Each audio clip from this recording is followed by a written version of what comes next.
Smartmatic, the major election technology company behind California's 2020 elections, is being accused of funneling taxpayer money into a slush fund to bribe government officials. America, we just uncovered a massive corruption scandal that's going to blow your mind. Smartmatic, the voting machine company that sued Fox for $2.7 billion after the 2020 election, has been caught red-handed funneling Los Angeles County taxpayer money into the same slush fund they used to bribe foreign election officials. 3 of their top executives have been indicted by the Department of Justice for running a years-long international bribery and money laundering scheme. But here's the kicker. They allegedly used the money from their $282 million contract with LA County to fund these criminal operations.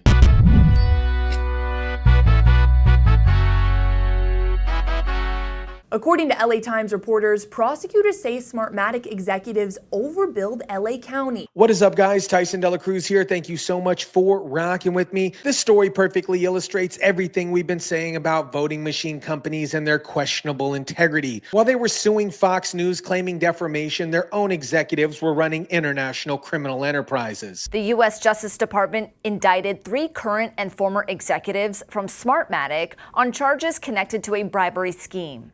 Prosecutors say the executives used a slush fund. Let me break down exactly what these Smartmatic executives are accused of doing, because this is next level corruption. We're talking about Roger Alejandro Pineda Martinez Jr., the company president and co-founder, George Vasquez, former vice president of hardware development, and Eli Marano, their contract overseer. From 2015 to 2018, these executives allegedly paid at least $1 million in bribes to Filipino election officials to obtain and retain contracts for the 2016 Filipino elections. But here's how sophisticated this operation was. They funded these bribes through a slush fund created by overcharging for voting machines. The company maintains the indictment does not involve voter fraud, and the business itself is not included in the indictment. Here's the step-by-step process. First, they would overcharge the government $10 to $50 per voting machine in extra to a rush fee. Then they accumulated about $6 million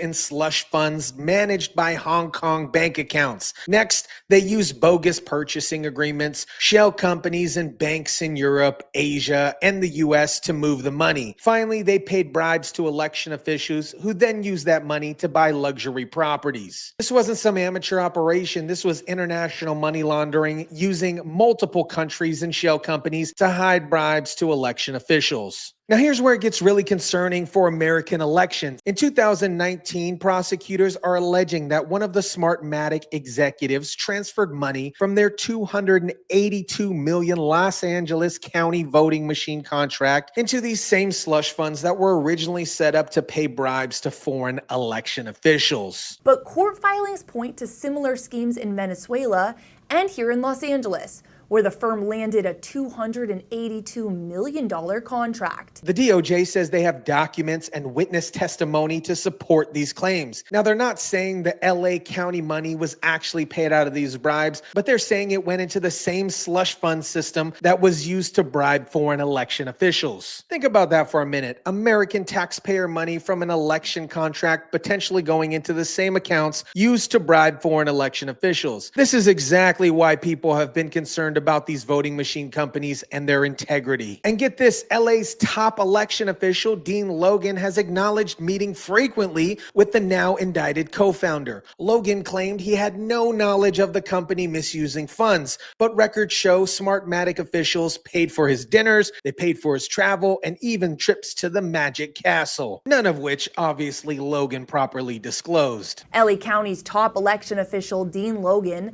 has acknowledged meeting frequently with the now indicted co-founder, but said in a statement he had no knowledge of the company misusing funds. Let me tell you about Dean Logan's relationship with Smartmatic, because this is where it gets really sketchy. In July 2019, Logan took a 9-day trip. Smartmatic paid for business class airfare, accommodations, and meals for the Taiwan portion. And of course, Logan's wife accompanied him, and he gave Smartmatic his credit card number to cover the $5,000 airfare. Under California regulations, gifts from a single source force were limited to $500 per year at that time. But Logan didn't report this as a gift because it claims it was a work trip. Are you kidding me? A 9-day trip to Maldives and Taiwan with your wife paid for by voting machine company? You don't think that that's a gift? However, records show Smartmatic officials paid for dinners, travel, and even a trip to the Magic Castle, which Logan never disclosed. Smartmatic also paid for meals at upscale restaurants for Logan. At least one meal wasn't reported on Logan's annual disclosure forms. Logan claims it was a personal meal, so he didn't have to report it. This is the same pattern we see over and over again. Public officials getting wined and dined by companies seeking government contracts. Then they claim it's all above board until they get caught. You need to understand that Smartmatic has been controversial since day one. They were founded by Venezuelan engineers in 1999 and got their first major contract in Venezuela in 2004 when Hugo Chavez was facing a recall election. A $91 million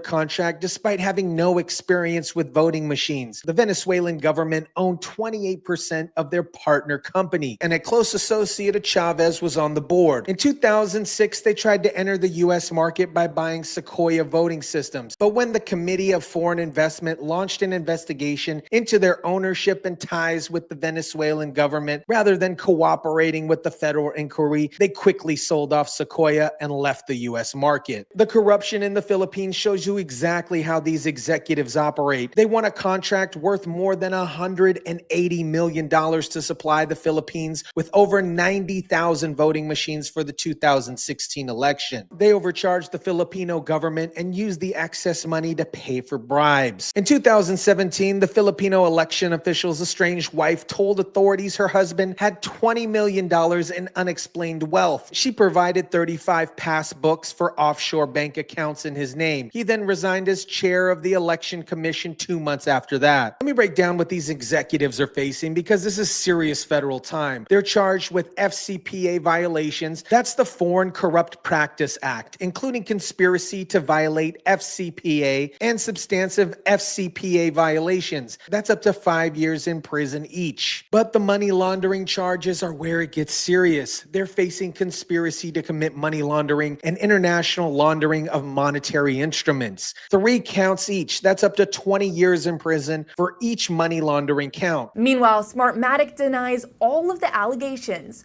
calling them baseless and politically motivated. So we're potentially looking at decades in prison for each defendant. Roger Pineda and Eli Moreno are on administrative leave from Smartmatic. George Vasquez left the company in 2021 during the DOJ investigation, but the LA County contract is still active, running through March 2027 with possible extensions through 2033. Smartmatic says the DOJ allegations are filled with misrepresentations and claims they operate ethically. But when 3 of your top executives are indicted for bribery and money laundering, and prosecutors have documents and witness testimony about your contract money going into slush funds, that's not a good look for the voting machine company. Now here's where it gets really interesting. After the 2020 election, when Trump and others questioned Smartmatic's role, the company sued Fox News for $2.7 billion, claiming defamation. But now Fox News is using these corruption indictments as part of their defense. Fox News is arguing that if Smartmatic had a trouble expanding their business into the United States, it's because of their own corruption and troubled history, not Fox News reporting. They're also trying to get records from LA County about Logan's relationship with Smartmatic to support their defense. But in a search to find out where all that taxpayer money went, federal prosecutors say they'll lay out financial records, emails, and witness testimony as the case heads to trial. Think about the irony here. Smartmatic sued Fox News for $2.7 billion while their executives were under federal investigation for corruption. They claimed Fox News damaged their reputation, but it turns out their own criminal behavior was the real problem. This shows exactly why concerns about voting machine companies aren't conspiracy theories. They're legitimate questions about integrity and accountability. America, this Smartmatic corruption scandal proves everything we've been saying about the need for proper oversight of voting machine companies. When a company's executives are bribing foreign election officials and potentially using American contract money to fund those operations, that's a serious problem with election integrity. This isn't about partisan politics. This is about basic integrity and accountability in our election system. We have voting machine companies with a history of controversial relationships with foreign governments, executives who bribe election officials, and contracts with American countries worth hundreds of millions of dollars. The fact that LA County's elections officials received unreported gifts from this company while overseeing their massive contracts shows the kind of cozy relationship that undermines public trust for our elections. This case is going to trial, and federal prosecutors say they'll present financial records, emails, and witness testimony showing exactly where that taxpayer money went. I'll follow this story closely because it goes to the heart of election integrity and government accountability. Let me know what you guys think about this. Drop it down in the comments section down below. Smash the like button if you kindly would. Share, subscribe, and as always, guys, I'll catch you on the next one.